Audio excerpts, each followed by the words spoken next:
अस्सलाम वालेकुम, welcome to my second video. आज की वीडियो के अंदर हम बेसिक से स्टार्ट करने वाले हैं। अगर आपने इंट्रो वीडियो नहीं देखी तो आपने पहले मेरी इंट्रो वीडियो देखनी जाके, ताकि आपको आइडिया हो जाए कि किस तरीके से ट्रेनिंग प्रोग्राम चलेगा। इसमें एक चीज़ की जो आप सबको ध्यान रखना है, जिस चीज़ का वो ये है कि हर वीडियो आपने सीक्वेंस से देखनी है, क्योंकि हर वीडियो पिछली वीडियो के साथ कनेक्टेड होगी। और अगर आप बिल्कुल ही बिगिनर हैं तो आपके लिए हर वीडियो बहुत इंपॉर्टेंट रोल जो है वो प्ले करेगी। और हर वीडियो के अंदर अपनी अपनी फाउंडेशंस को मैं बिल्डअप करने की कोशिश कर रहा हूँ। तो लेट स्टार्ट। और इससे पहले कि मैं इसको स्टार्ट करूं वीडियो को, अगर आपने फेसबुक ब्लूप्रिंट नहीं देखा तो मेरी वीडियो खुदारा आप अभी के अभी बंद करें और जाके सबसे पहले आपने जो काम करना है वो आपने करना है फेसबुक ब्लूप्रिंट।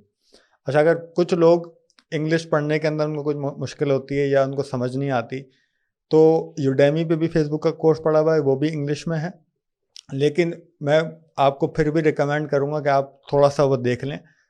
जो फेसबुक आपको ट्रेनिंग देगा वो मैं या कोई और बंदा उस तरीके से ट्रेनिंग नहीं दे सकता। तो फेसबुक ब्लूप्रिंट करना आप सबके लिए बहुत ज़्यादा इम्पॉर्टेंट है। और जब आप फेसबुक ब्लूप्रिंट करके आके ये पूरा ट्रेनिंग देखेंगे तो आपको हर चीज़ के अंदर कनेक्टिविटी भी नज़र आएगी और आपके बेसिक्स बहुत ज़्यादा इम्प्रूव हो जाएंगे। और फेसबुक मार्केटिंग अगर आपने करनी है तो आपने बेसिक्स के ऊपर जो है वो बहुत प्रॉपर तरीके से जो है ना वो अपनी फाउंडेशंस को बिल्ड करना है। जितनी स्ट्रॉन्ग आपकी फाउंडेशन होंगी तो उतनी ही ज़बरदस्त तरीके से आप अपनी फेसबुक मार्केटिंग को स्ट्रेटजाइज भी कर सकते हैं और उसको एग्जीक्यूट भी कर सकते हैं। तो आगे बढ़ने से पहले बेसिक्स समझना बहुत इम्पॉर्टेंट है। पहले हमें समझना पड़ेगा कि फेसबुक के जो एल्गोरिदम्स हैं उससे पहले फेसबुक का बिडिंग सिस्टम क्या है और बिडिंग क्या चीज़ है। बिडिंग समझने के लिए आप इसको थोड़ा सा मैं आपको सिंपल वर्ड्स के अंदर एग्जांपल देता हूँ। जिस तरीके से गाड़ी और या कोई भी चीज़ ऑक्शन होती है तो उसमें क्या होता है, उसमें कोई भी बंदा आके जो जो सबसे ज़्यादा बोली लगाता है उसको वो चीज़ बेच दी जाती है। लेकिन फेसबुक के अंदर होता तो कुछ इसी तरीके से है, लेकिन इसके अंदर एक चीज़ ऐड ऑन हो जाती है। उसको समझने के लिए आपको समझना पड़ेगा कि फेसबुक का जो प्लेटफॉर्म है उस पर आप या मुझ समेत कोई भी एड्स देखने नहीं जाता। ये बहुत ज़रूरी बात है, इसको समझना हर मार्केटर के लिए बहुत इंपॉर्टेंट है। जो लोग यूज़र्स आप और मुझ समेत फेसबुक पर जाते हैं वो आप या तो अपनी लाइफ के बारे में कुछ चीज़ शेयर करने के लिए जाते हैं, या अपने फ्रेंड्स एंड फैमिली, आपका नेटवर्क जो आपका बिल्ड होता है उनको आप बताते हैं कि आप क्या कर रहे हैं। तो आप कंज्यूम करने जाते हैं कंटेंट, और आप सिर्फ कंज्यूम ही नहीं करते, आप कंटेंट के अंदर पार्टिसिपेशन भी करते हैं, अपलोड भी करते हैं। तो ये है बेसिक फेसबुक का यूजेज का फंडामेंटल। और फेसबुक इसके अंदर कॉम्प्रोमाइज़ नहीं करना चाहता। और कॉम्प्रोमाइज़ अगर फेसबुक ना करते तो जितने भी फेसबुक के कंपेटिटर्स हैं वो उसके ऊपर एज ले लेंगे और फेसबुक जो है वो बाय द टाइम डेड होनी शुरू हो जाएगी। तो फेसबुक के लिए जो सबसे इंपॉर्टेंट चीज़ है वो है उसके यूज़र का। एडवर्टाइज़र की बात नहीं कर रहा मैं बात कर रहा हूँ यूज़र्स की, जो आपके पोटेंशियल कस्टमर्स हो सकते हैं। यूज़र्स के लिए बेहतरीन किस्म से उसका एक्सपीरियंस बेहतरीन किस्म से इम्प्रूव करना, ये फेसबुक की हमेशा से एक कोर ऑब्जर्वेशन रही है। और वो डे बाय डे इसकी अपने यूज़र की एक्सपीरियंस को इम्प्रूव करते रहते हैं। तो ये आपने जो है सबसे पहले अपने माइंड के अंदर रखना है कि यूज़र एक्सपीरियंस। अब मैं कनेक्ट करता हूँ अपनी बिडिंग वाली बात। तो फेसबुक पे एक थ्रेशहोल्ड होता है। थ्रेशहोल्ड स्टार्ट होता है आपका बिल्कुल बेस लाइन से।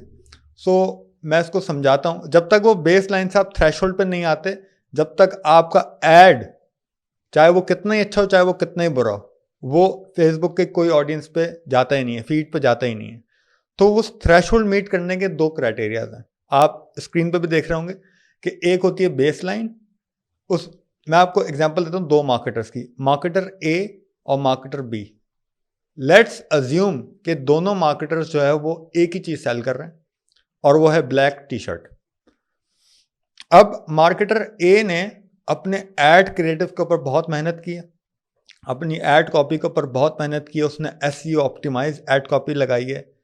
और मार्केटर बी ने इसके ऊपर इतना ध्यान नहीं दिया और बस उसने एक इमेज उठाई गूगल से या कहीं से भी आप रैंडम खींच के और एक छोटी सी कॉपी लिखी कि शॉप नाउ और प्राइस डाल दी बस। तो इन दोनों का एक्सपीरियंस जो है वो अनमैच्ड। मार्केटर ए का जो एक्सपीरियंस है जिसमें बहुत एफर्ट किए ग्राफिक्स के ऊपर, एड कॉपी के ऊपर, उसका एक्सपीरियंस लेवल बहुत ज़्यादा है और ये है आपका थ्रेशोल्ड। इस थ्रेशोल्ड मीट करने के लिए उसका बेस लाइन से उसने जो एफर्ट्स किए हैं एक्सपीरियंस बिल्ड करने की, जो आपको मैं बता रहा हूँ, यूज़र एक्सपीरियंस का यहाँ तक आ गया। ठीक है, जो मार्केटर बी है उसने इतनी एफर्ट्स नहीं की, तो बेस लाइन से उसने सिर्फ इतना अचीव किया है अपना यूज़र एक्सपीरियंस, जो आपका एड्स का एक्सपीरियंस है।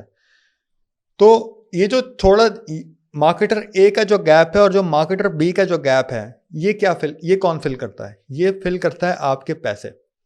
तो जितना अच्छा एक्सपीरियंस आप फेसबुक की ऑडियंस को देंगे, उतना ही सस्ता एड आपके पास जाता है।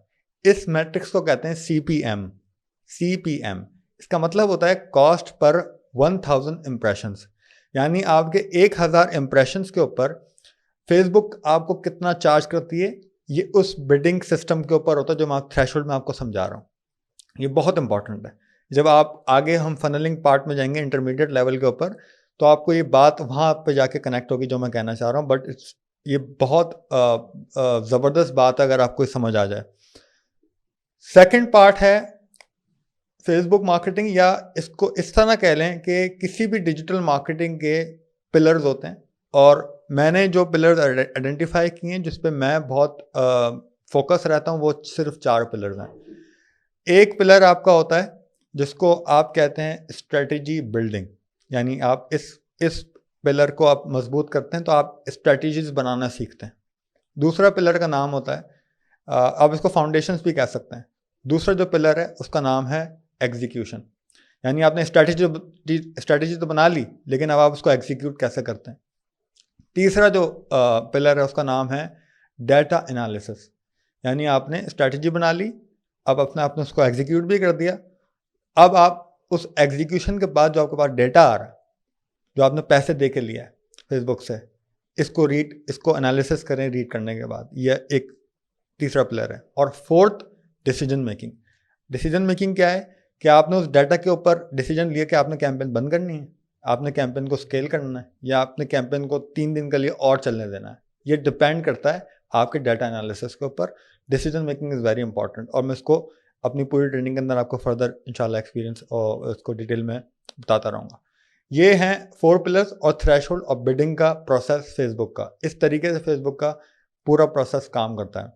एल्गोरिदम्स पे मैं हर वीडियो के अंदर आपको बार बार बता रहा हूँ, बट मैं आपको एक बेसिक्स क्लियर करने के लिए आपको बता दूं कि जो सबसे बड़ा मिसकंसेप्शन है वो ये है कि फेसबुक पे सबसे ज़्यादा पैसे लगाने वाले को सबसे अच्छी रीच मिलती है। ऐसा बिल्कुल भी नहीं है, जो मैं आपको अभी एक्सप्लेन किया थोड़ी देर पहले। आपका एक्सपीरियंस बहुत इंपॉर्टेंट है फेसबुक के लिए। तो फेसबुक के जितना एक्सपीरियंस अच्छा होगा, उतने ही आप अपने कंपेटिटर्स को बिडिंग से हटा के अपने आप को प्लेस कर रहे होंगे, उतने ही कम पैसे दे रहे होंगे आप, यानी आपका CPM बहुत कम होगा। ठीक है, तो ये एक पूरा थ्रेशोल्ड और आपके जो 4 पिलर्स हैं ये बहुत इंपॉर्टेंट है। ये जो 4 पिलर्स मैंने आपको बताया, इसके अंदर सबसे लीस्ट फोकस जो आपने इस पर रहना है वो है आपकी एग्जीक्यूशन, जिस पे हम बहुत ज़्यादा टाइम लगाते हैं कैंपेन सेट करने में, लगाने में। ये पूरा एग्जीक्यूशन वाला पार्ट है। इस पार्ट के अंदर हमने सबसे कम एफर्ट करनी होती है, जिसमें बहुत सारे लोग इस लूप में फंसे हुए हैं। वो एग्जीक्यूशन के अंदर इतना अपने आप को इन्वॉल्व कर लेते हैं कि वो बाकी के 3 पिलर्स को जो फाउंडेशन है उनको मिस आउट कर रहे होते हैं। तो एग्जीक्यूशन भी एक इम्पॉर्टेंट है, इसीलिए मैंने उसको पिलर में डाला। लेकिन वो अगर कंपेयर करते हैं चारों पिलर्स के अंदर, तो सबसे लीस्ट फोकस हमारा जो होता है वो एग्जीक्यूशन के अंदर होता है। और ये आपको थ्रू आउट ट्रेनिंग आपको ये चीज़ कनेक्ट होगी जब मैं आगे आपको लेके चलूँगा। तो ये तो हो गए थ्रेशोल्ड और के आपके 4 main foundations of Facebook marketing. अब आती है बूस्टिंग वर्सेस एड्स मैनेजर, यानी आप डायरेक्ट फेसबुक के पेज के ऊपर जाएं, वहां पे आप एक ऑप्शन देखते होंगे, इस पर लिखा हुआ होगा बूस्ट दिस पोस्ट या बूस्ट नाउ। ये करने से क्या फायदा है? बजाय कि हम एड्स मैनेजर में जाएं, बिजनेस मैनेजर बनाएं, ये हम सब क्यों कर रहे हैं? देखिए, बूस्टिंग का मतलब है सिर्फ उस पोस्ट के अंदर आपने पैसे लगाए, लिमिटेड ऑप्शंस के अंदर आपके पास बहुत लिमिटेड ऑप्शंस होते हैं और वो बहुत बेसिक्स का है। अगर आपको फेसबुक मार्केटिंग के अंदर एक्सपर्टीज हासिल करनी है और सही तरीके से हासिल करनी है, क्योंकि फेसबुक के अंदर आप जो पैसे लगा रहे हैं ना, उससे आप सेल्स तो एक्सपेक्ट करते हैं, लीड्स तो एक्सपेक्ट कर रहे होते हैं, लेकिन आप उसके रिटर्न में जो सबसे पावरफुल चीज फेसबुक से खरीदते हैं वो है आपका डाटा। तो वो डाटा आपका बेहतरीन तरीके से जो रिपोर्ट करता है वो एड्स मैनेजर के अंदर होता है और डिटेल्ड तरीके से आपको रिपोर्टिंग, आपकी एग्जीक्यूशन, आपकी हर चीज डिटेल्ड के अंदर होती है जो कि एड्स मैनेजर में होती है। तो बूस्टिंग करना बिल्कुल सही तरीका नहीं है फेसबुक मार्केटिंग जब आप कर रहे होते हैं। बूस्टिंग बहुत बेसिक लोग करते हैं और ये ट्रेनिंग बनाने का मतलब सिर्फ ये नहीं कि आपको मैं फेसबुक मार्केटिंग एनेबल कर दूं। इस ट्रेनिंग का मकसद है आपको स्क्रैच से मैं लेके चलूं और एडवांस लेवल तक आपको मैं ट्रेनिंग दूं।